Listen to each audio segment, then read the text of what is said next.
আচ্ছা, তাহলে আজকে আমরা যে টপিকসটা দেখছি সেটা হলো বেসিক কম্পিউটারেরই মাইক্রোসফট ওয়ার্ডেরই 13 নম্বর ক্লাস নাকি? আচ্ছা, page colour, page border, watermark, document formatting, theme, page setup খুবই ইম্পর্টেন্ট। আজকের ক্লাসটা খুব ইম্পর্টেন্ট, এটা জানতেই হবে, ঠিক আছে? এটার বিকল্প কিছু নাই, এই জিনিসটা জানতেই হবে। তো বিশেষ করে এই যে পেজ সেটআপটা ইম্পর্টেন্ট বেশি। হ্যাঁ, তো আসো, আমরা তো মাইক্রোসফট ওয়ার্ডে আছি নাকি? আচ্ছা, তো লেখো একটু সমান RAND, রেন্ড, first bracket close, inter. তাহলে আমরা মূলত এই মাইক্রোসফট ওয়ার্ডে এই জিনিসটা আগে লিখে নিব বা লিখে নিয়ে আসবো। রেন্ড লিখলেই তো চলে আসবে নাকি? সবাই পারছো, লিখে আনতে পারছো? আচ্ছা, আজকে আবার বলো না যে লিখে আসতেছে না, তাহলে মুশকিল। তো এখন আমি তোমাদের প্রথম শেখাবো, এটা একবার শেখাবো, মানে একবার বলবো, আর কোনো দিনই বলতে হবে না, একবারেই পারবা তোমরা যদি আগেরগুলা করে আসো। তাহলে এই যে দেখো, এই মানে তোমার যে ডিজাইন ট্যাবটা আছে, এই ডিজাইন ট্যাবের লাস্ট অপশনটার নাম হলো পেজ বর্ডার। কি বর্ডার? এর আগে কি শিখছো? শুধু বর্ডার। তাহলে ওটা হলো লিখার বর্ডার আর এটা হলো পেজের বর্ডার। তো পেজের বর্ডার যদি তুমি দিতে চাও, আমি ছোট করে নিচ্ছি পেজটাকে তোমাদের দেখার সুবিধার্থে, তোমরাও নিতে পারো। আমি একটু দেখবো যে পেজে বর্ডার দিব, তাহলে এই বর্ডারটা তো পেজের চারপাশে। বর্ডার মানে কি বাউন্ডারিতে থাকবে না, বর্ডার তো নিশ্চয়ই মাঝখানে থাকবে না। তো তুমি যেটা করবা সেটা হলো, তোমার কোনো সিলেক্ট করা লাগবে না, কিছুই করা লাগবে না, কারণ এটা পেজের কাজ, তুমি পেজে আসো। তোমাকে যেটা করতে হবে সেটা যে পেজ বর্ডারে যেতে হবে। কোথায় যেতে হবে? এই পেজ বর্ডারে যেতে হবে। যাওয়ার পরে তুমি দেখবে যে স্যার আলাদা তো কিছু আসে না, ওই রকমই তো আসে, ওই যে বর্ডারে যেটা দেখছিলা, হ্যাঁ ওই রকমই আসবে। তুমি দেখো এইখানে বিভিন্ন স্টাইলের বর্ডার আছে কি না আগে ভালো করে দেখো। তো এইখান থেকে তোমার পছন্দ মতো তুমি একটা সিলেক্ট করলা, তাই না? তারপরে তুমি ওর নিচে দেখবা যে কালার আছে না? ওইখানে অটোমেটিকলি ক্লিক করে দেখলে এর ভেতরে অনেকগুলো কালার আছে না? তুমি তোমার পছন্দ মতো একটা কালারে ক্লিক করছো। এরপরে তুমি ওইখানে দেখবা ওয়াইড লেখা আছে কি না? ওইখান থেকে তুমি ওখানে ক্লিক করে কত মোটা হবে লাইনটা সেটা তুমি নির্ধারণ করে দিছো কি না? দেওয়ার পর তুমি প্রিভিউ বক্সে দেখতে পাচ্ছ পেজের চারপাশে বর্ডার আছে। এইবার তুমি ওকে করলে দেখো তো পেজের চারপাশে এরকম বর্ডার আসছে কিনা। পেজের চারপাশে কিন্তু বর্ডার আসছে। এখন কথা হলো যে এই যে পেজ বর্ডারটা আমরা দিলাম, এই জিনিসটাই আমরা আগে লিখাতে দিয়েছি, তখন ছিল শুধু বর্ডার। তখন কি ছিল? শুধু বর্ডার। আর এখন যেটা দিলাম এটা হলো পেজ বর্ডার। সবাইকে আমরা বুঝতে পারছি? এইবার আসো, কোনো কারণে যদি কেউ আবার পেজ বর্ডার দিয়ে আনে, তোমাকে যদি ওটা আবার মুছে দিতে হয় বা তুলে দিতে হয়, তাহলে কীভাবে দিবা? ওই একই পেজ বর্ডারে যাবা, গিয়ে এই যে নান, এই যে এখানে নান আছে, দিয়ে ওকে করবা, তাহলে পেজ বর্ডার উঠে যাবে। বুঝতে পারছো কি? দেখতে হবে, শুনতে হবে, কাজ করতে হবে, তিনটা কাজ একসাথে হবে। আচ্ছা, এখন আসো সাধারণত না, 2-3টা দেওয়া যাবে না, পেজের একটা বর্ডার দেওয়া যাবে, করা যাবে 2-3টা কাস্টমাইজ করে, সেটা আলাদা, বর্ডার না সেটা। তো দেখো যে বিষয়টা আমি এখন যেটা দেখাবো সেটা হলো পেজের বর্ডারগুলো সাধারণত ক্লিক করতে পারোনি তাই। আচ্ছা, সাধারণত আমরা পেজে নকশা বর্ডার দিই। কি বর্ডার দিই আমরা? নকশা। এরকম না কিন্তু, ওই ফুল গাছ এগুলোর বর্ডার হয়। এই যে বিয়ের কার্ড, জন্মদিনের কার্ড, তারপরে হচ্ছে হালখাতার কার্ড, এগুলোতে কিন্তু দেখবা যে পেজের বর্ডারগুলো একটু নকশা টাইপের হয়। তো এটাও আছে এখানে, আমরা পেজ বর্ডারে যাব আবার। হ্যাঁ, জানা জিনিস, এলোমেলো করো না রে। এইবার দেখো, আমি এই স্টাইলগুলো নিচ্ছি না, কালার নিচ্ছি না, ওয়াইড নিচ্ছি না, কিছুই নিচ্ছি না। ওই ওয়াইডের নিচে দেখো তো আর্ট নামে একটা নতুন অপশন আসছে কিনা। ওইখানে ড্রপডাউন বাটনে ক্লিক করে দেখো, এর ভেতরে অনেক নকশা বর্ডার আছে বা বিভিন্ন টাইপের বর্ডার আছে। তো এই বর্ডারগুলো যদি আমি এই যে এই স্কল বার দিয়ে নিচে যাই, বিভিন্ন ধরনের বর্ডার আছে না এর মধ্যে? আছে তো নাকি?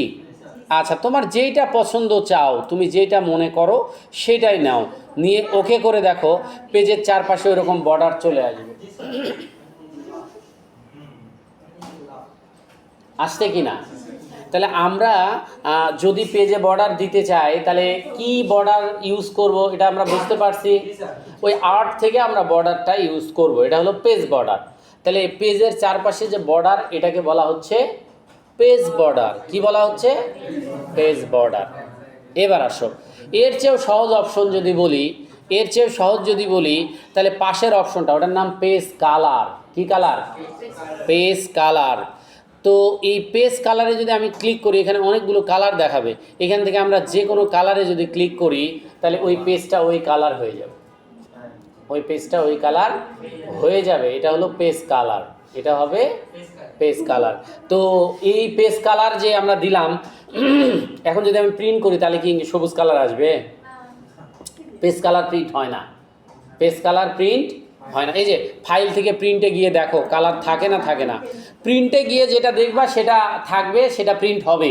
আর প্রিন্টে গিয়ে প্রিভিউ যেটা দেখতে পাবে না সেটা প্রিন্ট হবে না, নাই। এর মানে পেজ কালার প্রিন্ট হয় না। তাহলে পেজ কালার তাহলে কেন দেয় স্যার? এর কি সব ফাইল তো প্রিন্ট করতে হয় না, কিছু কিছু ফাইল কম্পিউটারে রেখে কাজ করতে হয় না, তাদের ডিজাইনের জন্য পেজ কালারটা ইউজ করা হয়। এখন অনেকে প্রশ্ন হতে পারে, স্যার আমরা তো লাল নীল সবুজ পেপারে লেখা দেখি স্যার, ওই পেপারটাই লাল নীল সবুজ, এই জন্য লেখাটা ওরকম, বুঝতে পারছো? ওটা এই পেজ কালার না। তবে বর্ডার কিন্তু প্রিন্ট হবে, শেডিং কিন্তু প্রিন্ট হবে, হাইলাইট কালার কিন্তু প্রিন্ট হবে, সবগুলোই প্রিন্ট হয়, শুধু পেজ কালারটা প্রিন্ট হয়। হ্যাঁ হবে, হবে, স্ক্রিনশট হলে হবে। তবে তবে ওটা আবার ওই কালার প্রিন্টার হওয়া লাগবে। কি হওয়া লাগবে? কালার প্রিন্টার, না হলে কিন্তু আবার সাদা কালো হয়ে যাবে। না, কালার প্রিন্টার দিয়ে এটাও হবে না, এই অপশনটাই প্রিন্ট হবে না মূলত। হ্যাঁ, পিকচার বানালে হবে, হ্যাঁ ওটা আনলে হবে। তাহলে এটা হলো পেজ কালার দেখালাম আমি, কি দেখালাম? Page colour. এবার আসো, এরপরে বলি ওয়াটারমার্ক। বোঝো তোমরা? জলছাপ। তাহলে কোনো একটা ফাইল তুমি তৈরি করছো, তুমি চাচ্ছ এটা কেউ ফটোকপি করলে বা কপি করলে যেন তোমার ব্র্যান্ডটা থাকে, তাহলে ওই উদ্দেশ্যে তো জলছাপ করা হয়। তো তখন তুমি এই যে ওয়াটারমার্কে যাবা, ওয়াটারমার্কে যাবা, ওয়াটারমার্কে যাওয়ার পর ওইখান থেকে তুমি চলে যাবা কাস্টম ওয়াটারমার্ক। কোথায় চলে যাবা?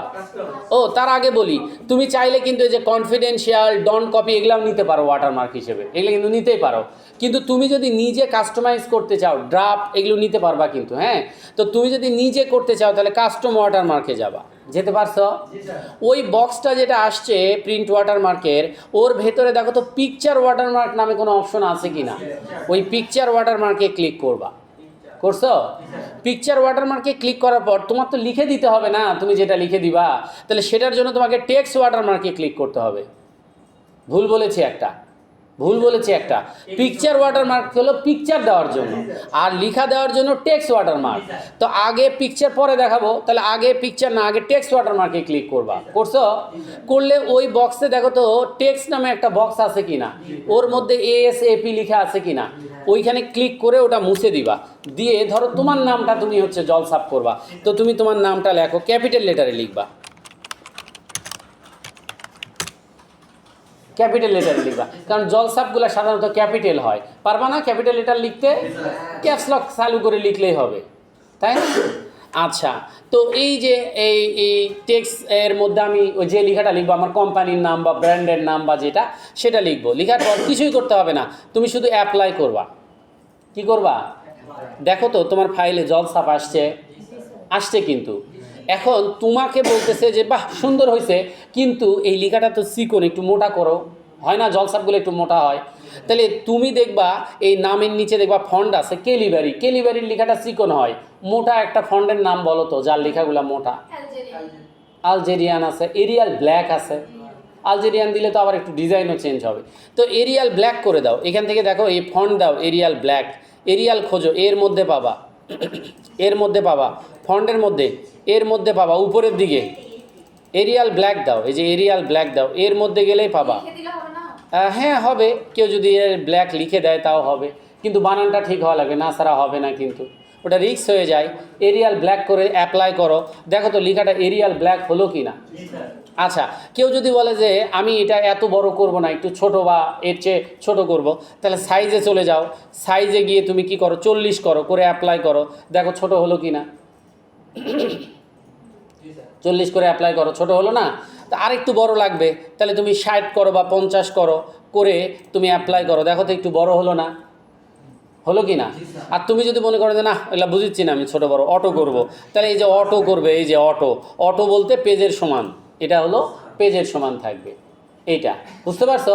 কেউ যদি বলে যে স্যার এই জলছাপটা একটু কালার আলাদা করবে, এটা সাধারণত হালকা কালার হয়, তো কেউ যদি মনে করে যে এটা অন্য কালার করবে, করতে পারবে। এই যে এটা কিন্তু প্রিন্ট হবে, এটা কিন্তু অসুবিধা নেই, কালার প্রিন্টার হলে কিন্তু প্রিন্ট হবে, আর কালার না হলে কালো হবে। এই তো এইখানে এই যে কালার চেঞ্জ হবে, হয় কি না? অনেকে আবার বলছে সবাই তো স্যার বাঁকা দেয়, আমি একটু সোজা দিব লেখাটা, হয় না, সোজা হতে পারে না। তাহলে এই যে ডায়াগোনাল বার দিয়ে হরিজেন্টাল দিব, দিয়ে অ্যাপ্লাই করলে এই যে সোজা হবে। হ্যাঁ, সোজা ভালো লাগবে না, কারণ বাঁকাই লাগবে এটা। তো যাই হোক, আমরা ডায়াগোনাল রেখে অ্যাপ্লাই করব, ঠিক আছে। তাহলে এই যে আমরা যে এই জলসাপটা করলাম, সেটার ফন্ট, কালার, সাইজ চেঞ্জ করা যায় তো নাকি? ফাইনাল কাজ শেষ হলে আমরা কি করব, ক্লোজ করে দিব, তাহলে আমাদের কাজ শেষ। এখন শোনো, এইটা যে তুমি জলসাপ করলা, এইটা আবার যদি তোমাকে বলে রিমুভ করতে, তাহলে কি করবা? তাহলে ওই যে ওয়াটারমার্কে গিয়ে তুমি দেখবা নিচের দিকে একটা রিমুভ ওয়াটারমার্ক লেখা আছে, এই রিমুভ ওয়াটারমার্কে ক্লিক করলে রিমুভ হয়ে যাবে। গেছে কি না? এবার আসো, এখন আর লিখা অনেকেই ওয়াটারমার্ক করতে চায় না, কারণ এই লিখাটা এখন সবাই করে, এই জন্য অনেকেই কী করে, পিকচার ওয়াটারমার্ক করে। অনেক বিশেষ করে ডায়েরিগুলোতে আমরা দেখি না জলসাপ থাকে, কোনো একটা কোম্পানির লোগো বা কিছু একটা থাকে। তো এই জলসাপ কিভাবে করা যাবে সেটা দেখো। তাহলে এই যে ওয়াটারমার্কেই যাবা, ওয়াটারমার্কে যেয়ে ওখান থেকে এই যে কাস্টম ওয়াটারমার্কে যাবা, এইবার তুমি ক্লিক করবা হচ্ছে পিকচার ওয়াটারমার্ক। করেছ? ওইখান থেকে তুমি এই যে নিচেই দেখবা সিলেক্ট পিকচার লেখা আছে, আছে কি না? ওইখান থেকে তুমি ফ্রম এ ফাইল দিলে কম্পিউটারে যাবা, আর বিং ইমেজ সার্চ দিলে তুমি অনলাইনে যাবা। তো কম্পিউটারে আমরা যাব না, কারণ কারো কারো কম্পিউটার আবার ছবি নাই, ঝামেলা। তো আমরা চলে যাব বিং ইমেজ সার্চে। বিং ইমেজ সার্চে গেলে অনলাইনে নিয়ে যাবে, সেখানে ছবির কোনো শেষ নাই। সেখান থেকে যার যেটা পছন্দ ক্লিক করবে, যে যেটা পছন্দ ছবি নিবে, নেওয়ার পর সে ইনসার্ট করবে, একটা ছবি নিয়ে ইনসার্ট করবে, করার পর অ্যাপ্লাই করবে, অ্যাপ্লাই করলে ছবিটা জলসাপ হয়ে যাবে। হালকা জলসাপ তো হালকাই হয় না, এটা সাদা কেন? এটা সাদা এরকম দেখাচ্ছে, তুমি পেজের কালার দিছো তাই। তোমার যদি পেজের কালার না থাকতো তাহলে এটা এরকম লাগতো না। এই যে দেখো, এই যে এরকম, এই যে পেজের কালারটা যদি আমি না দিই, পেজের কালারটা যদি আমি না দিই, তাহলে এটা এরকম, বুঝতে পারছো? আচ্ছা, এখন কথা হচ্ছে অনেকেই বলে যে স্যার জলসাপটা আমি একটু ছোট বড় করতে চাই। তাহলে ছোট বড় যদি করতে চাই, তাহলে এই যে এখানে স্কেলিং, এটা আর সাইজ না, এটাকে বলা স্কেলিং।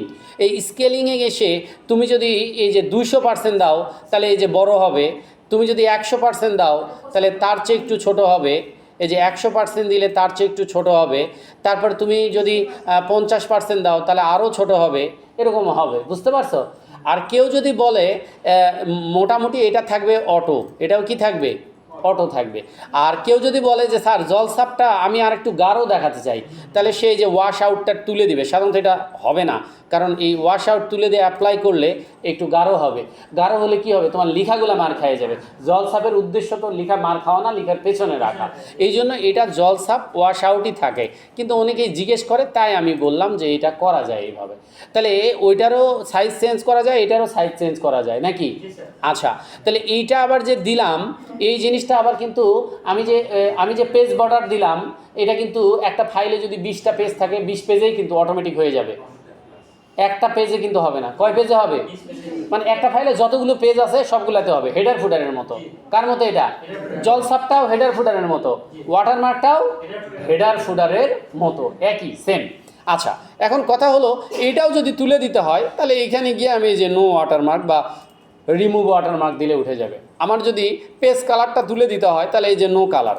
আমার যদি পেজ বর্ডারটা তুলে দিতে হয়, তাহলে এই যে নান বা নো বর্ডার, যেটাই দাও এই তুলে দিলেই উঠে যাবে। তাহলে এই তিনটা অপশন বারবার বলার দরকার আছে কি? না, এটা তোমরা পারো, এটা তোমরা পারবে।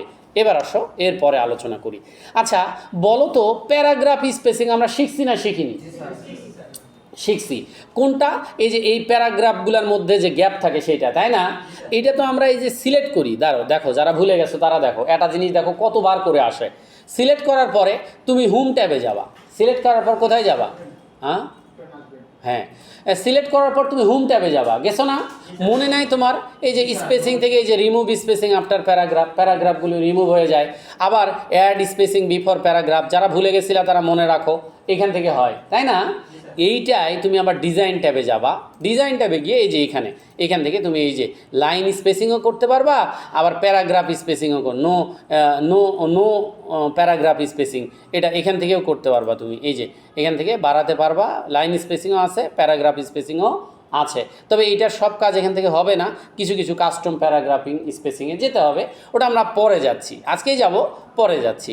আচ্ছা, ইফেক্টটা তো আমরা করেছিলাম, ওই যে বিভিন্ন শেপের ইফেক্ট, তো ওই ইফেক্টটা এখানে কাজ করবে না, কারণ আমার এই ফাইলে কোনো শেপই নাই, আছে শেপ?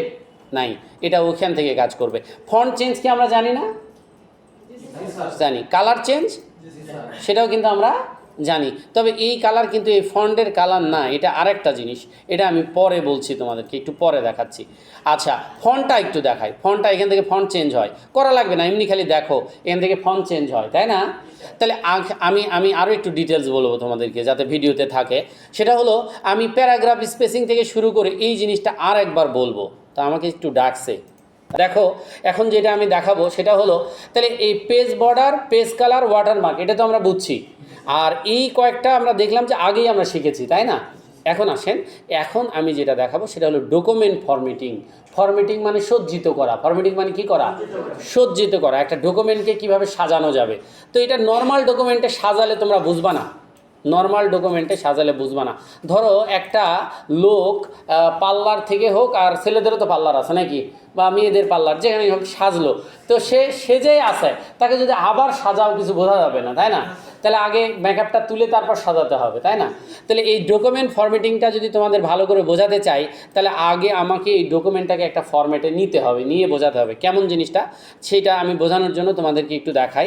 সেটা হলো এই প্রথমে কার্সর রাখো। কোথায় কার্সর রাখবা? প্রথমে।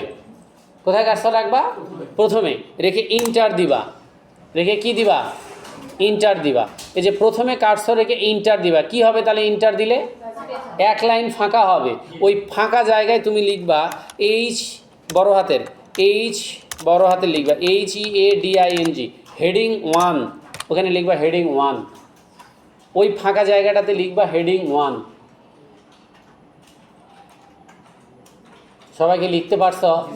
তারপর নিচের প্যারাগ্রাফটাতেও কার্সর রেখে ওরকম ইন্টার দিবা একবার, দিলে ফাঁকা হবে। ওই ফাঁকা জায়গায় লিখবা HEADING, হেডিং 2। 3 নাম্বারটাও তাই, একইভাবে ইন্টার দিবা, ওইখানে ফাঁকা জায়গায় লিখবা HEADING, হেডিং 3। এভাবে সবগুলা করবা, হেডিং 5 পর্যন্ত করে নিবা আগে। এইভাবে না সাজালে এটা বুঝবা না, এইটা আগে সাজায়ে তারপর বুঝতে হবে, না হলে বোঝা যাবে না। তো এইখান থেকে আমি হেডিং 5, 5টা প্যারাগ্রাফ, HEADING, হেডিং 5, এখান থেকে আমি হেডিং 5 পর্যন্ত লিখব। সবার লেখা হয়ে গেছে। এখন তোমরা যেটা করবা, এই হেডিং 1কে সিলেক্ট করবা প্রথমে। যাদের হয়নি তারাও করো, অসুবিধা নাই। একটা হেডিং 5 লিখতে পারো নি, অসুবিধা নাই, অসুবিধা নাই, যেটুকু লিখছো ওইটুকুতে কাজ হবে। হেডিং 1টা সিলেক্ট করবা, করছো? করে হোম ট্যাবে যাবা। কোন ট্যাবে যাবা? হোম ট্যাবে। এখানে দেখো তো হেডিং লেখা আছে বা হেডিং 1 লেখা আছে নাকি? স্টাইলের মধ্যে। কার মধ্যে? এই হেডিং 1-এ ক্লিক করো। করছো? এরপরে হেডিং 2 সিলেক্ট করো, করে এই যে হেডিং 2-তে ক্লিক করো। হেডিং সিলেক্ট করো 3, করে এই যে হেডিং 3-তে ক্লিক করো। 4, স্যার 4 খুঁজে পাওয়া যাচ্ছে না, যাবে 4ও খুঁজে পাওয়া যাবে, ভেতরে ঢুকলে খুঁজে পাওয়া যাবে। এই যে 4, এই যে 5। তো তুমি এগুলো সবগুলো হোম ট্যাব থেকে গিয়ে আগে এই যে হেডিংগুলো করে নাও। তাহলে heading 1, heading 2, heading 3, heading 4, heading 5, এইটা আমরা 5টাকে হোম ট্যাব থেকে আগে হেডিং করে নিব। এইটা একটা ডকুমেন্ট হলো, কেবল হলো ডকুমেন্ট। এর আগে নর্মাল একটা লেখা ছিল, এখন হলো একটা ডকুমেন্ট। কেন ডকুমেন্ট হলো? এইখানে একটা হেডলাইন আছে, তার আবার একটা কি আছে, লেখা আছে, প্যারা আছে। একটা হেডলাইন আছে, তার আবার প্যারা আছে, এটা একটা ডকুমেন্ট সাজালাম আমরা।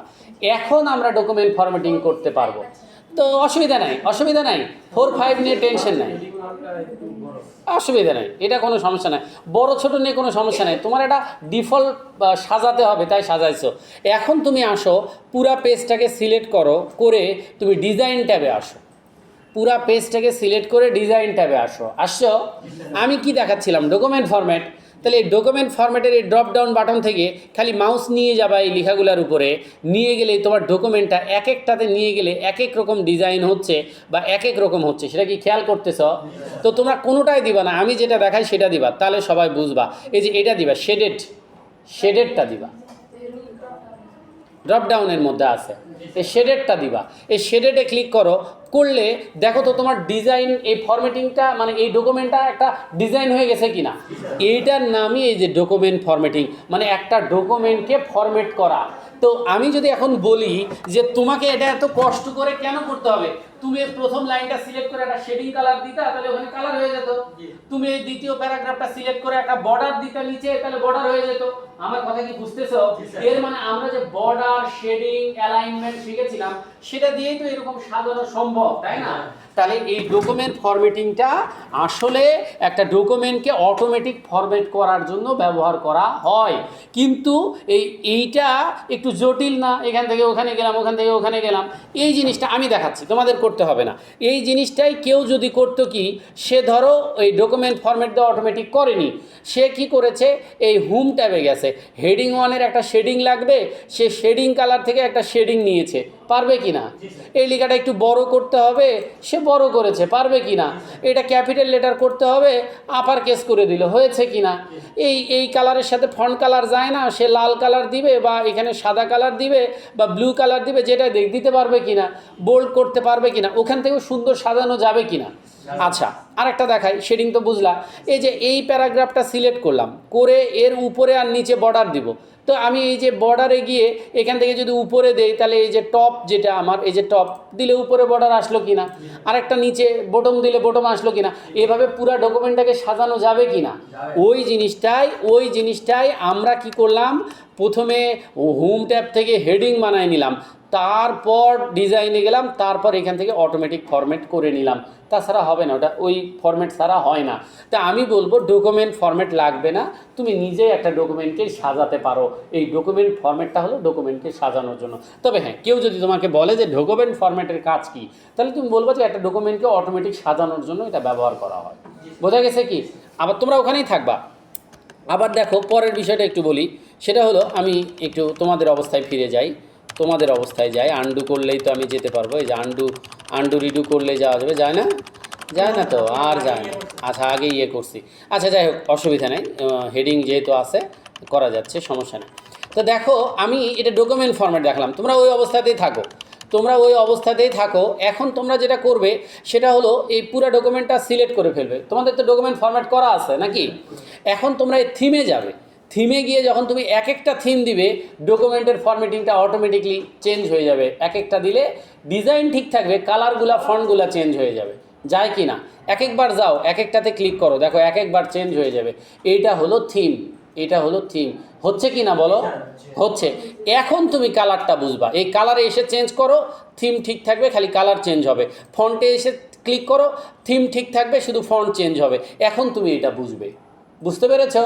তাহলে এইটা হলো ওই অটোমেটিক ডকুমেন্ট ফরম্যাট করাটাকে আবার থিম চেঞ্জের মাধ্যমে আরও আলাদা আলাদা ডিজাইন করা যাবে। তাহলে এইটুকুকে আমরা অতটা গুরুত্ব দিচ্ছি না, আমরা গুরুত্ব দিচ্ছি watermark, page colour, page border. মনে থাকবে? আচ্ছা, এখন আমরা চলে যাব হচ্ছে লেআউট ট্যাবে। কোন ট্যাবে আমরা চলে যাব? লেআউট ট্যাবে চলে যাব। যে যেখানে আছো সেখানেই থাকো, কোনো অসুবিধা নাই, লেখা ওইরকমই থাকবে। আমরা লেআউট ট্যাবে যাব। আমি একটু বলবো, তোমাদের ফাইলের লেখাগুলোর অ্যালাইনমেন্ট কি আছে একটু বলো তো। এই যে আমরা যে লেখাগুলো লিখেছি এর অ্যালাইনমেন্ট কি আছে? লেফট আছে। আচ্ছা, লেফট থাকার কারণে লেফট সাইডটা সমান, রাইট সাইডটা কিন্তু অসমান। আমি যদি দুই পাশে সমান রাখতে চাই, তাহলে কি করা লাগবে? জাস্টিফাই। এই যে হোম ট্যাবে গিয়ে এই যে জাস্টিফাই অথবা কন্ট্রোল জে, নাকি জাস্টিফাই রাখো। কি রাখবে? জাস্টিফাই রাখবে। এবার লেআউট ট্যাবে আসো। এইবার আমি তোমাকে বলবো পেজটা ছোট করে নাও, এই পেজটা ছোট করে নাও। এখন আমি তোমাদের যেটা শেখাবো, লেআউট ট্যাবের সবচেয়ে ইম্পর্টেন্ট, শুধু লেআউট ট্যাবের না, পুরো প্রোগ্রামেরই সবচেয়ে ইম্পর্টেন্ট যে কমান্ড গ্রুপটা, এটার নাম হলো পেজ সেটআপ কমান্ড গ্রুপ। কি command group? Page setup command group. এই কমান্ড গ্রুপটা আমাদের জন্য ভেরি ভেরি ইম্পর্টেন্ট। কালকে থেকে খালি শুরু হবে পেজ সেটআপ। এখন কোনো কাজ করলেই আমাদের পেজ সেটআপ। আগে কিন্তু কোনো কাজে আমরা পেজ সেটআপ করিনি, একটা চিঠি লিখছি, একটা সিভি বানাইছি, নর্মাল। কিন্তু এখন থেকে যদি সিভি বানাও, তাহলে আগে পেজ সেটআপ দিয়ে, তারপর না হলে তো প্রিন্ট করলে আউটপুটটা সঠিক আসবে না, তাই না? তো এই জন্য পেজ সেটআপটা ইম্পর্টেন্ট। তো আমি পেজ সেটআপের মধ্যে তিনটা জিনিসকে বেশি গুরুত্ব দিই। একটা হলো মার্জিন, তো এই যে চারপাশে ফাঁকা থাকে এই জায়গাটা মার্জিন। আর একটা হলো ওরিয়েন্টেশন, পেজটা লম্বা নাকি আড়াআড়ি প্রিন্ট হবে সেটা। আর একটা হলো পেজ সাইজ সে কতটুকু সাইজের হবে। তো প্রথমে আমি শুরু করব সাইজ দিয়ে। কি দিয়ে শুরু করব? সাইজ। প্রথমে শেখাচ্ছি একটা ফাইলের পেজের সাইজ কিভাবে চেঞ্জ করে। তো ধরো তুমি এই পেজ সাইজে ক্লিক করলাম, তো এইখানে কিছু সাইজ তো দেওয়াই থাকবে। যেমন বিশেষ করে আমি যদি বলি লেটার দেওয়া আছে, কি দেওয়া আছে? লেটার দেওয়া আছে। এছাড়াও আমার লিগেল নামে একটা পেজ সাইজ আছে, A4 নামে একটা পেজ সাইজ আছে, A3 নামে পেজ সাইজ আছে, A5 নামে আছে, এবার এখানে এক্সিকিউটিভ আছে, এই যে স্ট্যাম্প কি লেখা আছে এটা স্টেটমেন্ট নামে একটা আছে, লিগেল আছে একটা আছে, তাই না? তাহলে এই যে পেজ সেটআপের এই যে পেজগুলো যে আছে তাদের মাপগুলোও তো নিচে দেওয়া আছে না? মাপগুলো দেওয়া আছে। লেটার সাইজ কত বলো তো? অর্থাৎ এই যে এই কাগজটাকে যখন আমরা এই কাগজটাকে স্কেল দিয়ে মেপে যখন আমরা দেখবো এর ওয়াইডটা 8.5 আর হাইটটা হচ্ছে 11, তখন আমরা বুঝবো এটা হলো লেটার। এটা কি? এটার। আর যদি এটা মেপে দেখি ওয়াইডটা 8.5 কিন্তু হাইট হচ্ছে একটু বেশি 14, তাহলে আমরা ওটা বুঝবো লিগেল। কি বুঝবো ওটা? লিগেল। তাহলে লেটারের চেয়ে লিগেল একটু লম্বায় বড়। আর যদি A4 হয় তাহলে আমরা বুঝবো ওটা 8.27 আর 11.69। এটা হলো এই মাপটা। প্রথমটা হলো ওয়াইডের মাপ আর পরেরটা হলো হাইটের মাপ। বুঝতে পারছো? তো তুমি যদি এখন মনে করো তুমি একটা সিভি বানাচ্ছ, তো তোমাকে বলছে A4 সাইজ পেজে প্রিন্ট দিতে হবে, তাহলে তোমাকে অবশ্যই এই সাইজে এসে ক্লিক করতে হবে A4-এ। কিসে ক্লিক করতে হবে? এখন A4-এ যে তুমি ক্লিক করলা এর মানে তোমার ওয়াইডটা হলো 8.27 আর হাইটটা হলো 11.69। তাহলে তুমি যখন প্রিন্ট দিবা প্রিন্টারে তোমাকে কাগজটা A4-ই দিতে হবে। কি দিতে হবে? তুমি যদি লেটার দাও বা লিগেল দাও প্রিন্ট কিন্তু হবে, কিন্তু মাপটা সঠিক থাকবে না, কম বেশি হয়ে যাবে। বুঝতে পারছো? ওইটা সঠিক ডকুমেন্ট তৈরি হলো না। যে সাইজ দিয়েছো ওই সাইজে প্রিন্ট করতে হবে। তাহলে আমাকে যদি কেউ বলে যে আমার এই A4 করতে হবে, তাহলে আমি এখানে সাইজে গিয়ে আমি A4-এ ক্লিক করব। কেউ যদি বলে আমার লেটার করতে হবে, সাইজে গিয়ে আমি লেটারে ক্লিক করব। কেউ যদি আমাকে লিগেল করতে হবে, সাইজে গিয়ে আমি লিগেলে ক্লিক করব। করলেই আমার সেই পেজ সাইজটা এখানে অ্যাড হয়ে যাবে। দেখেন লিগেল দিয়ে দেখেন তো একটু বাড়ে কি না। লেটার আর A4-এর মধ্যে খুব বেশি তফাৎ নাই, তাই বুঝতে পারতেছেন না। লিগেল দিলে দেখবেন বাড়বে। ঠিক আছে? আচ্ছা, এছাড়াও যদি আমি এটা দিই স্টেটমেন্টটা দিই, তাহলে এটা স্টেটমেন্টটার ইয়াতে চলে যাবে। এছাড়াও আমি যদি এখান থেকে A3 দিই, তাহলে এটা A3-র ফরম্যাটে চলে যাবে বা সাইজে চলে যাবে। অর্থাৎ আমার এখানে পেজ সাইজটা আমি নির্ধারণ করে দিতে পারবো জাস্ট ক্লিক করে। বুঝতে পারছো কি? আচ্ছা, কেউ যদি কাস্টম সাইজ বলে, ধরো বললো ওয়াইডটা হবে 10 ইঞ্চি আর হাইটটা হবে 12 ইঞ্চি, 10/12। দেখো তো এখানে 10/12 আছে কি? বাজারে গেলেও এই পেজ তুমি কিনতে পাবে না, কারণ এই নামের কোনো পেজই হয় না। তো তুমি এটা যদি করতে চাও তাহলে বাজার থেকে বড় পেজ নিয়ে এসে কেটে, ছোটোকে তো আর বড় করা যায় না, তাহলে বড় পেজ নিয়ে এসে কেটে, ওই যে বড় কাগজ পাওয়া যায় না, ওটাকে নিয়ে এসে স্কেল দিয়ে কেটে তোমাকে আলাদা করে নিতে হবে। তো যাই হোক, তুমি যেটা করবা সেটা হলো পেজ সাইজ যদি কাস্টম করতে হয় তাহলে এই যে মোর পেজ সাইজে যাবা। কোথায় যাবা? মোর পেজ সাইজে যাবা। এই মোর পেজ সাইজে গিয়ে যে ওয়াইডে আমি 10 চাই, তো এখানে আমি 10 লিখে দিব। আর হাইটে আমি 12 চাই, এখানে আমি 12 লিখে দিব। 10/12 ওকে করলে পেজটা 10/12 হয়ে যাবে। এটা হলো 10/12। এই ওয়াইডটা হাইটটা হলো 10/12। তাহলে চাইলেই আমরা কাস্টম সাইজ দিতে পারবো।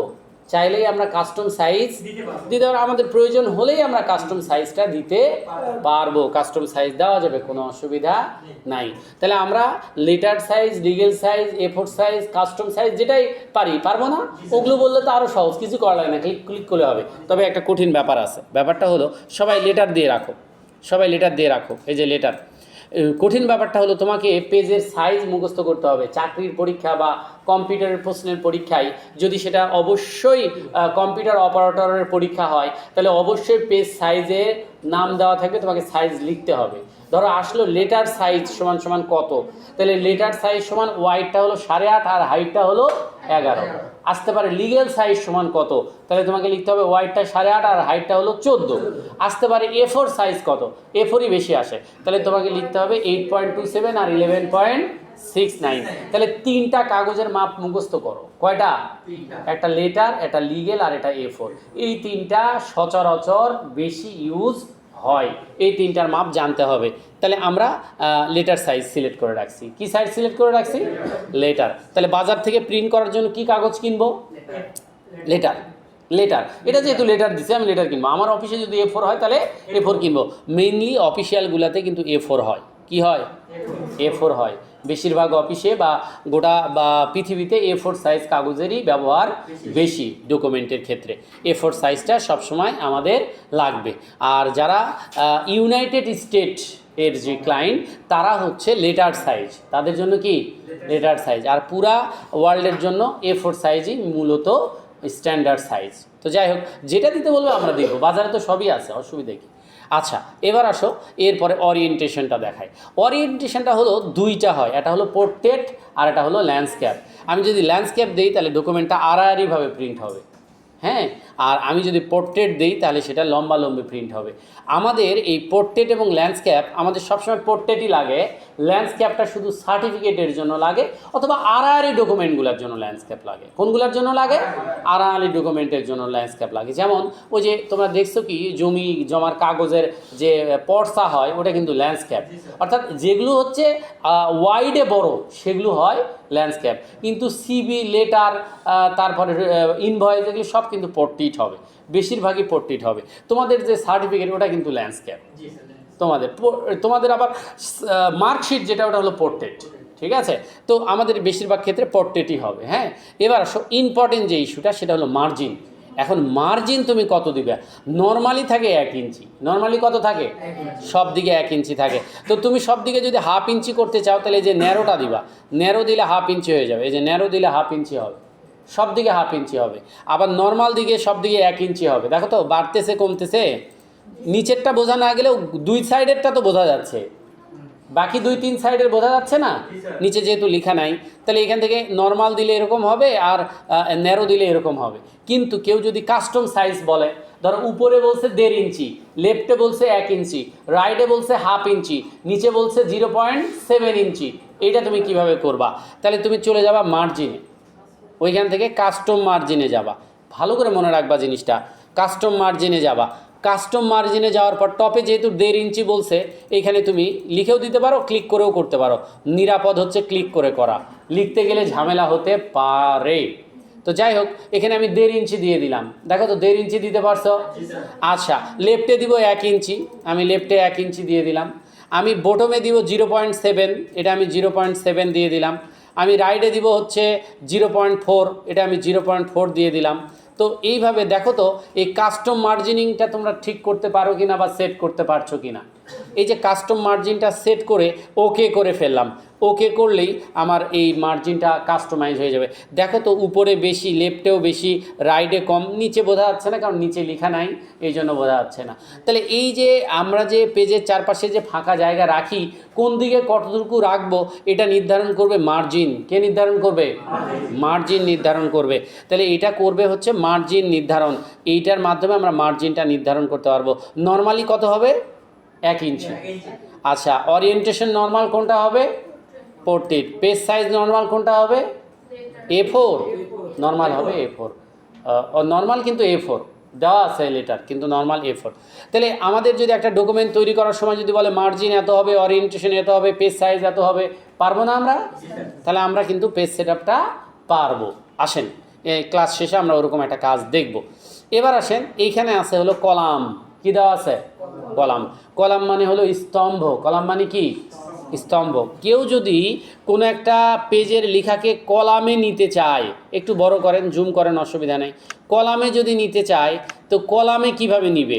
সে প্রথমেই ডকুমেন্টে থাকা লেখাগুলোকে সিলেক্ট করবে। ডকুমেন্টে থাকা লেখাগুলোকে প্রথমে কি করবে? সিলেক্ট করবে। সে সিলেক্ট করার পরে সে চলে যাবে কলামে। কোথায় চলে যাবে? কলামে চলে যাবে। যাওয়ার পর সে যদি ভাগ করতে চায় তাহলে এই যে 2 কলামে ভাগ করবে, বা 3 কলামে ভাগ করবে, অথবা লেফট কলামে ভাগ করবে, অথবা রাইট। কোনটা করলে কি হবে? 2 কলামে ক্লিক করলে 2 ভাগে ভাগ হবে। দেখেন 2 কলামে ক্লিক করে দেখেন 2 ভাগে ভাগ হয় কি না। আচ্ছা, আমি যদি 3 কলামে ক্লিক করি দেখো তো 3 ভাগে ভাগ হয় কি না। আচ্ছা, যদি আমি এইখান থেকে লেফট কলামে ক্লিক করি দেখো তো লেফটটা ছোট, রাইটটা বড় হয় কি না। আমি যদি এখান থেকে রাইট কলামে ক্লিক করি লেফটটা বড়, রাইটটা ছোট হয় কি না। এইখান থেকে যদি আমি 1 কলামে ক্লিক করি আবার ওটা 1 কলামে বা 1 পেজে আসে কি না। তাহলে আমরা চাইলেই যে কোনো লেখাকে কলামে ভাগ করতে পারবো। এখন আসো, এই যে কলামে ক্লিক করো, এটা আমাদের ইম্পর্টেন্ট, এটা ভালো করে দেখতে হবে। তো কলামে যাব আমরা। কলামে যাওয়ার পর এইখান থেকে আমি দিব হলো 2 কলাম। কি কলাম দেবো আমি? 2 কলাম দিব, 2 কলাম দিয়ে রাখবো। দেখো তো 2 কলাম হয়েছে। এখন আমি চলে যাব কলামস থেকে এই যে মোর কলামসে যাব। কিসে যাব আমি? মোর কলামস। আচ্ছা, মোর কলামসে যদি যাই, তোমরা একটু খেয়াল করছিলা ওখানে 3টার বেশি কলাম করা যেত না। তুমি কিন্তু মোর কলামসে এসে 4টা 5টা 6টা যতগুলো ইচ্ছা কিন্তু করতে পারবা। বুঝতে পারছো? তো মোর কলামে আমরা তখনই যাব যখন আমরা একাধিক কলাম করে ফেলবো বা একাধিক কলাম করতে চাইবো তখন। এবার দেখো এরপরের অপশনটা একটু দেখো। এরপরে যেটা দেখবে ইম্পর্টেন্ট, কিন্তু এগুলো ভালো করে বোঝো। তো এটা করার পরে তুমি যদি মনে করো যে প্রথম কলামটার একটা মাপ তুমি দিয়ে দেবে, যেমন তোমাকে আমি বললাম কলামগুলো 1.5 ইঞ্চি করে হবে। কলামগুলো কয় ইঞ্চি করে হবে? 1.5 ইঞ্চি। তাহলে এই যে ওয়াইড লেখা আছে, তুমি এখান থেকে 1.5 করে দিলে, এই যে 1.5 করে দিলে, এই যে কলামটা 1.5 করে দিছো, তাহলে তোমার পেজে যে দুইটা কলামই কিন্তু 1.5 ইঞ্চি হবে। কয় ইঞ্চি হবে? এই যে 1.5 ইঞ্চি করে হবে, কিন্তু এই যে 1.5 করে দিতে পারলে 1.5 ইঞ্চি করে হবে। এক একটা কলাম হবে 1.5 ইঞ্চি করে। কয় ইঞ্চি করে হবে? 1.5 ইঞ্চি। তাহলে বাকি জায়গাগুলো কোথায় যাবে? এই যে স্পেসিংয়ের মধ্যে যাবে, এই যে ফাঁকা হয়ে যাবে। বুঝতে পারছো? আবার যদি তোমাকে আমি বলি যে মাঝখানে ফাঁকা রাখবো 1/2 ইঞ্চি, বাকি কলাম যা হয় হোক, তো এখানে স্পেসিংটা তোমাকে আবার 1/2 করে দিতে হবে। স্পেসিংটা যখন তুমি 1/2 করে দিবা, তাহলে মাঝখানে 1/2 ইঞ্চি ফাঁকা থাকবে, আর বাকি 2 কলামে বাকি যে স্পেসিংটা সেটা কিন্তু ভাগ হয়ে যাবে। অর্থাৎ তুমি চাইলেই কলাম করার পরে এখানে এসে কলামের মাপ নির্ধারণ করে দিতে পারবা, আর এখানে স্পেসিং নির্ধারণ করে দিতে পারবা। তবে দুটাই পারবা না, দুটো একসাথে পারবে না। যেমন তুমি বলতেছো কলামগুলো নিব 3 ইঞ্চি করে, স্পেসিং নিব 1 ইঞ্চি, হবে না, কারণ ওই পরিমাণ জায়গা তো ওই পেজে নাই। টোটাল যে জায়গাটা পেজের লেখার জন্য ওই জায়গাটাকে ভাগ করে কম বেশি করা যাবে। তাহলে আমরা হয় কলামের মাপ নির্ধারণ করতে পারবো, না হয় স্পেসিংয়ের মাপ নির্ধারণ করতে পারবো। আর দুটাই যদি নির্ধারণ করতে হয়, তাহলে আগে টোটাল জায়গাটাকে ভাগ করে স্পেসিং কত, কলাম কত, সেগুলো তো আমরা যাব, পরে যাব। আগে খালি বোঝো একাধিক কলাম করা যাবে কিনা, বোঝো কলামের মাপ কোথা থেকে ঠিক করে, স্পেসিংয়ের মাপ কোথা থেকে ঠিক করে, এগুলো আগে বোঝো, তারপরে জটিলগুলাতে যাব। এবার আসো, কেউ যদি মনে করে কলামের মাঝখানে একটা পার্টিশন দিব, তাহলে এই যে লাইন বিটুইন, এখানে ক্লিক করতে হবে। এই লাইন বিটুইনে ক্লিক করলে কলামের মধ্যে পার্টিশন থাকবে। কলামের মধ্যে কি থাকবে? পার্টিশন থাকবে। এই যে ওকে করে দিলে এই যে কলামের মধ্যে পার্টিশন থাকবে, থাকে কি না? আচ্ছা, আবার কেউ যদি কলাম তুলে দিতে চায়, তাহলে যে কলামে গিয়ে যে 1-এ ক্লিক করবে, তাহলে কলাম উঠে যাবে। গেছে কিনা? এবার আসো, আমি তোমাদেরকে এটা ডিলিট করতে বলছি, পুরা লেখাটা ডিলিট করতে বলছি। করছো ডিলিট? এবার শোনো, আমি তোমাদেরকে যেটা বলছি বা যেটা দেখাচ্ছি সেটা হলো, তোমাকে একটা পেজ দিয়েছি সাদা, কি দিয়েছি? কোনো লেখা নাই, কোনো লেখা নাই। এখানে 3টা কলাম করতে বলেছি। কয়টা কলাম? 3টা কলাম করতে বলছি। প্রত্যেকটা কলাম হবে 2 ইঞ্চি করে। প্রত্যেকটা কলাম কয় ইঞ্চি করে হবে? তাহলে 3 দুগুণ কত? 6। আসলে সত্যিই কি তোমার ফাইলে 6 ইঞ্চি আছে নাকি? আমি যদি বলি প্রত্যেকটা কলাম 3 ইঞ্চি করে হবে, তাহলে কয় ইঞ্চি লাগবে আমার? 9 ইঞ্চি লাগবে। 3 3 9। আমার পেজ কি 9 ওয়াইডে? আমার তো পেজই 8.5, তাই না? তাহলে 8.5-এর ভিতর আবার মার্জিন বাদ আছে। 8.5-এর মধ্যে মার্জিন হলো 1 1 2 চলে গেছে। 8.5-এর মধ্যে 2 বাদ গেলে কত থাকে? 6.5 থাকে। তাহলে 6.5-কে যদি আমি 3 দিয়ে ভাগ করি, 3 দুগুণ 6, তাও তো জায়গা ফাঁকা থাকবে, তাই না? তাহলে করা যাবে এটা, কিন্তু 3 করা যাবে না। তাহলে 3টা কলামকে 2 ইঞ্চি করে তৈরি করব, মাঝখানে ফাঁকা যা থাকে 1/2 ইঞ্চি ওটা থাকবে। তো আমি সেটা কিভাবে করব? ফাঁকা কলাম, কোনো লেখা নাই কিন্তু, তাহলে সিলেক্টও করার দরকার নাই, তোমাকে যেতে হবে কলামে। কোথায় যেতে হবে? কলামে। কলামে যাওয়ার পর মোর কলামে যেতে হবে। কয়টা কলাম করতে বলছে? 3টা। তাহলে নাম্বার অফ কলামে 3 দিব, দিয়েছি। এক একটা কলাম কত ইঞ্চি করে করা আছে এখন? 1.76। আমার লাগবে কত? 2। তাহলে আমি এখানে 2 ইঞ্চি করে দেবো, দেখি 2 ইঞ্চি করা যায় কিনা। যায়, 2 ইঞ্চি করা যায়। 2 ইঞ্চি করলেও তাও 1.13 স্পেসিংগুলো থাকবে, ঠিক আছে? 2 ইঞ্চি করা যায়, কিন্তু 3 ইঞ্চি বললে আর করতে পারবো না আমরা। এই যে দেখো 3 ইঞ্চি করতে পারবো না, এই যে 3 ইঞ্চি হবে না, কারণ তুমি যে মাপ দিয়েছো ওই জায়গায় ওই পরিমাণ জায়গায় নাই তার। বুঝতে পারছো? তাহলে আমরা 2 করে নেই, 2 করে রাখি, 2। তাহলে 2 করে ফেলবো। 2 করছি। কয়টা কলাম? 3টা। প্রত্যেকটার মধ্যে লাইন, মানে প্রত্যেকটার মধ্যে ভাগ থাকবে। তো ওইটা লাইন বিটুইনে ক্লিক করাই আছে। এখন আমি ওকে করব। ওকে করার পরে এখন কি আমি বুঝতে পারতেছি 3টা কলাম হয়েছে? পারবে, পারবে। এই যে রুলার বারে তাকাও, তাহলে বুঝতে পারবে 3টা কলামে ভাগ হয়ে গেছে। কয়টা কলামে ভাগ হয়েছে? প্রত্যেকটা কলামের মাপ কয় ইঞ্চি করে? 2 ইঞ্চি করে। আর বাকি জায়গাটা মাঝখানের গ্যাপে চলে গেছে। আচ্ছা, এখন প্রথম কলামে ক্লিক করার পরে তুমি কিবোর্ড থেকে কোনো একটা অক্ষর চেপে ধরে থাকো।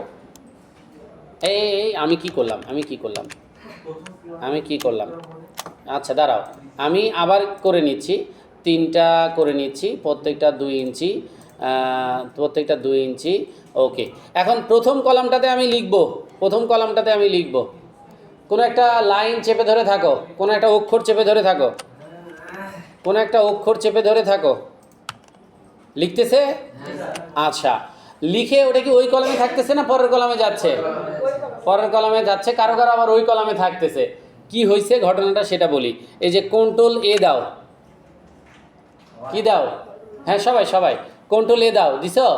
এই কলামসে যাও, মোর কলামসে যাও, আগেই বলা উচিত ছিল, মোর কলামসে যাও, গেছো? আচ্ছা, কলাম নাম্বার অফ কলামে 3 দাও, প্রত্যেকটা 2 ইঞ্চি করে দাও, দিছ? এই যে এইখানে দেখো অ্যাপ্লাই টু, কারো সিলেক্টেড সেকশন, আবার কারো টেক্সট করা আছে, এই জন্য কারো লেখাগুলো পরের কলামে চলে যাচ্ছে। আচ্ছা, আমাদেরটা ডকুমেন্টই থাকবে, এই যে হোল ডকুমেন্ট করতে হবে। কি করতে হবে? হোল ডকুমেন্ট থাকতে হবে। তারপর ওকে, এখন লেখো, পার হবে না, এখন আর পার হবে না, এক কলামে লেখাটা আসবে। একটা কলামে যখন লেখা শেষ হয়, পরের কলাম অটোমেটিক, একটা পেজে যখন লেখা শেষ হয় পরের পেজে অটোমেটিকলি ক্রিয়েট হয়ে যায় না, সেরকম একটা কলামে লেখা শেষ হলে পরের কলামে চলে যাবে। কিন্তু কথা হলো, এই যে একটা কলামে অর্ধেক লিখেছি, এর পরে আমি পরের কলামে যাব কিভাবে? অর্ধেক লিখেছি, তাহলে এর পরে আমি পরের কলামে যাব কিভাবে? তো পরের কলামে যদি আমি যেতে চাই, তা আমাকে কলাম ব্রেকে যেতে হবে। কি দিয়ে যেতে হবে? Column break. কিভাবে দেয় কলাম ব্রেক দেখো, এগুলি দেখে রাখো, পরে আমি আবার করাবো। কার্সর লেখার শেষে রেখে এই ব্রেকে যেতে হবে। কোথায় যেতে হবে? ব্রেক, পাইছো? ব্রেক। এই ব্রেকে গিয়ে যে কলামে ক্লিক করতে হবে, তাহলে পরের কলামে তুমি চলে যাবা, তখন তুমি পরের কলামে লিখতে পারবা। তাছাড়া কিন্তু লিখতে পারবা না, তুমি ডবল ক্লিক করেও লিখতে পারবা না, ব্রেক করে যেতে হবে, ব্রেক থেকে কলাম। আচ্ছা, কেউ কিবোর্ড থেকে যদি যেতে চায়, মানে ধরো ব্রেক সে যাচ্ছে না, খুঁজে পাচ্ছে না, বা কিবোর্ড থেকে কলাম ব্রেক দিবে, এটা তো আমি একটা কলামে আছি, পরে একটা কলাম আছে না, যদি যায় তাহলে শিফট কন্ট্রোল চেপে ধরে ইন্টার দিলে কলাম ব্রেক হবে, এই যে পরের কলামে লেখা যাবে। এইভাবে আমরা একটা ফাইলে কলাম করতে পারবো এবং সেইখানে আমরা লিখতে পারবো।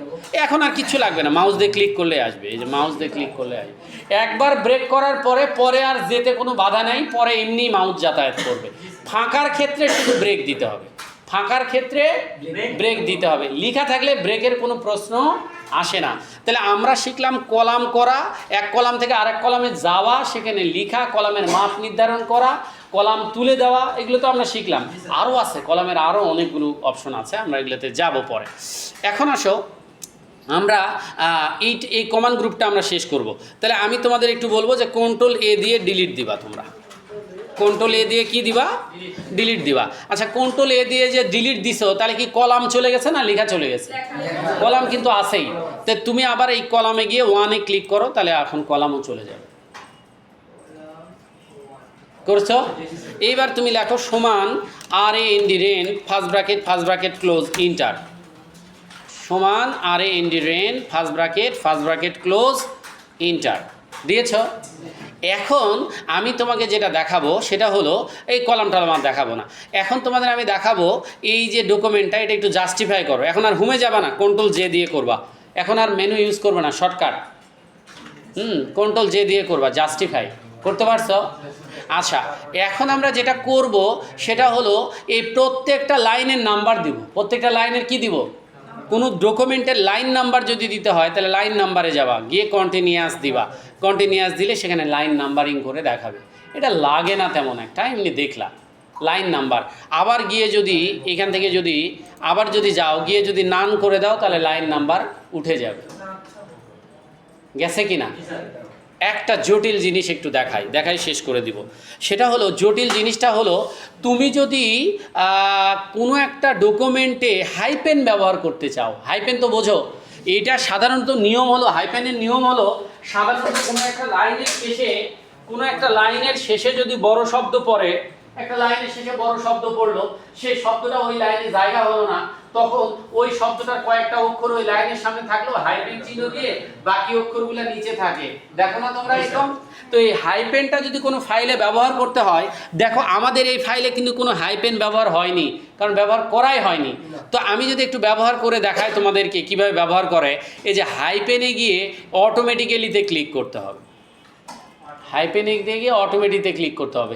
তোমাদের মনে হতে পারে স্যার একটাও তো আসেনি। আসবে না তো, কোনো লাইনের শেষে বড় শব্দ পড়েনি, পড়লে তো আসবে। তা আমরা একটা ব্যবস্থা করতেছি পড়ার, সেটা হলো তোমাদের আসছে না কারো কারো? আচ্ছা, আমার ব্যবস্থা করতেছি, আমারটাতেও আসবে। আমি একটু ফন্ট সাইজ বড় করে দেব। তো ফন্ট সাইজ যদি আমি বড় করে দেই, তাহলে আমি দেখতে পাচ্ছি আমার এই যে দেখো এই যে ডি সাইন শব্দটা কি, ডি সাইন। এই ডি সাইনের ডি এখানে জায়গা হচ্ছে, হাইফেন এসে সাইনটা নিচে আসছে। কারো কারো এইখানে আসে, এই যে এইটা, এই যে আসছে না? তাহলে এই যে কোন ফাইলে যদি এরকম হাইফেন ব্যবহার করতে বলে, তাহলে হাইফেনটা তুমি ওইখান থেকে ব্যবহার করতে পারবে। এটা জোর করে আনার দরকার নাই। যদি লাইনের শেষে বড় শব্দ পড়ে তাহলে এটা অটোমেটিক আসবে। আমি একটু প্র্যাকটিক্যালি দেখাই কেমন জিনিসটা। এই যে দেখো, আমি ইচ্ছা করে ওইরকম একটা তৈরি করে দেখাচ্ছি তোমাদেরকে। ধরো আমার এই লাইনের শেষে এখানে বাংলাদেশ লিখতে হবে। কি লিখতে হবে? বাংলাদেশ। তাহলে BANGLADESH হয়েছে হাইপেন দেখাইছে। তাহলে লাইনের শেষে বড় শব্দ পড়লেই শুধুমাত্র এটা দেখাবে। তাহলে লাইনের শেষে বড় শব্দকে ভেঙে যদি দেখাতে বলে, ধরো কেউ তোমাকে একটা ডকুমেন্ট দিল, দিয়ে বললো যে এটা তৈরি করেন, আর লাইনের শেষে বড় শব্দ পড়লে ওটা কিন্তু একটা হাইপেন দিয়ে দেখাবে। তখন তুমি ডকুমেন্টটা লিখার আগে অথবা লিখার পরে ওইখানে গিয়ে খালি অটোমেটিক্যালিতে ক্লিক দিয়ে রাখবা। তাহলে ওটা যেখানে যেখানে ডকুমেন্টে হাইপেন আসার কথা আসবে। তবে জোর করে এইভাবে আনার কোনো দরকার নাই। আসলো না আসলে নাই। তাহলে বড় শব্দ পড়লেই শুধুমাত্র ওইটা আসবে। সবাইকে আমরা বুঝতে পেরেছি? তাহলে আজকে আমরা লেআউট ট্যাবের এই যে এই পেজ সেটআপ পর্যন্ত দেখলাম নাকি? এই যে ইনডেন্ট আর স্পেসিং, এটাও কি দেখতে হবে? করাইছিলাম। এই যে দেখো, একটু খালি দিয়ে শেষ করে দিচ্ছি। সেটা হলো এই যে তোমরা করছিলা হোম ট্যাবে সিলেক্ট করে ইনডেন্টে যদি ক্লিক করি, এই যে ইনডেন্টে যদি ক্লিক করি তাহলে তো লেখা সরে যায়, তাই না? কিন্তু ঘটনা আছে। ঘটনা হলো এইখানে দেখো ইনডেন্ট কিন্তু দুটা, একটা লেফট ইনডেন্ট, একটা রাইট ইনডেন্ট। তো তোমরা শুধু লেফট ইন্ডিয়ান শিখছো, রাইট ইন্ডিয়ান কিন্তু শেখোনি। এই যে দেখো, লেফট ইন্ডিয়ান যদি হয় লেফট দিক থেকে সরবে, রাইট ইন্ডিয়ান হলে রাইট দিক থেকে সরবে। করে দেখো, লেফট ইন্ডিয়ান হলে লেফট দিক থেকে সরবে, রাইট ইন্ডিয়ান হলে রাইট দিক থেকে সরবে। দেখো তো হচ্ছে কি না? একটু সিলেক্ট করে আসো, ইন্ডিয়ানটে আসো, লেফট ইন্ডিয়ান থেকে লেফট ইন্ডিয়ান থেকে সরবে, রাইট ইন্ডিয়ান হলে রাইট ইন্ডিয়ান থেকে সরবে। হয় কি না দেখো। আচ্ছা, কথাটা কি বুঝতে পারছো? আচ্ছা, ওইটা আবার জিরো করে রাখো, দুটাই জিরো করে রাখো। আর একটা জিনিস ডিটেলস বোঝাই, এতদিন অর্ধেক বুঝে আসছো, প্যারাগ্রাফ স্পেসিং। খালি তো ওই ছোটটুকু রিমুভ করা দেখছো, আবার একটু বাড়া দেখছো, তাই না? কিন্তু ইচ্ছা মতো বাড়াবা কিভাবে, ইচ্ছা মতো কমাবা কিভাবে? আচ্ছা, একবারে লেগে গেলে তারপরে তো আর কমানোর কিছু নাই, তাই না? তো দেখো, ইচ্ছা মতো বাড়াবা কিভাবে সেটা দেখো। এই যে লেখাগুলা সিলেক্ট করে, এই যে বিফোর স্পেসিং, এ পূর্ব থেকে সবগুলা সরবে, প্রথমটাও সরে আসতেছে। আর যদি বিফোরে না দেখো, আফটার যদি দেখো, তাহলে প্রথমটা সরবে না, এই যে পরেরগুলো সরবে। দেখো, বিফোর আফটার দুটাই আছে। ইচ্ছে মতো এটা এতে কমাতে পারবা না, এখানে কমাতে পারবা না, মানে একবারে জিরো করতে পারবা না, জিরো ওখান থেকে করতে হবে। এটা তুমি খালি বাড়াতে পারবা এখান থেকে, দুটাই। তাহলে বিফোর আর আফটার এই দুটা দিয়ে কী বোঝাচ্ছে, কে বলতে পারবা? বিফোর মানে কি? প্রথমটাও সরবে, আর আফটার মানে প্রথমটা সরবে না, পরেরগুলো সরবে। সবাইকে আমরা বুঝতে পেরেছি? তাহলে এই হচ্ছে লেআউট ট্যাব। বুঝতে পেরেছি? আমরা এই দুইটা ট্যাবের উপরে আবার নেক্সট ক্লাসে প্র্যাকটিক্যাল কাজ করব। হ্যাঁ, এটা তো থিওরিক্যালি শিখলাম, এইবার আবার এটার উপরে আমরা যাব প্র্যাকটিক্যাল কাজ করতে। তাহলে আজকে এই পর্যন্তই থাকবে নাকি? তাহলে আল্লাহ হাফেজ।